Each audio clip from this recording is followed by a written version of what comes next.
یہودی جو مذہب ہے، نام جو ہے آپ یہودی سنتے ہیں، یہ دراصل حضرت یعقوب علیہ السلام کے 12 بیٹے تھے، ان میں سے بڑے بیٹے کا نام یہودا تھا۔ یعقوب علیہ السلام نبی ہیں اللہ کے، جن کا نام عبرانی زبان میں اسرائیل ہے، اسرائیل۔ ان کے بیٹوں کو بنی اسرائیل کہتے ہیں۔ وہ 12 بیٹے تھے یعقوب علیہ السلام کے، انہی میں سے ایک بڑے بیٹے یہودا تھے، یا بیچ میں کوئی ایک بیٹے کا نام یہودا تھا۔ اسی نام سے جو بھی بنی اسرائیل ہوتا اسے یہودی کہا جانے لگا۔ یہودی ایک قوم کا نام ہو گیا، وہ اس کو انگلش میں جیوز کہتے ہیں آج۔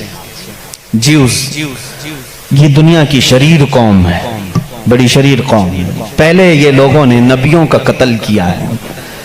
ان کے بارے میں کیونکہ میں وہی باتیں کر رہا ہوں جو قرآن کہہ رہا ہے۔ اگر آپ کہیں گے بہت کٹر پنتھی ہو جائے گی تو پھر قرآن کو بھی بند کرنا پڑے گا۔ قرآن کہتا ہے یقتلون النبیین بغیر حق، یہ ناحق نبیوں کا قتل کرتے تھے۔ جب قرآن ان کی باتیں بیان کر رہا ہے تو میں کیوں نہ بیان کروں؟ یہ شریر قوم تھے، حق بات کو کبھی تسلیم نہیں کرتے تھے۔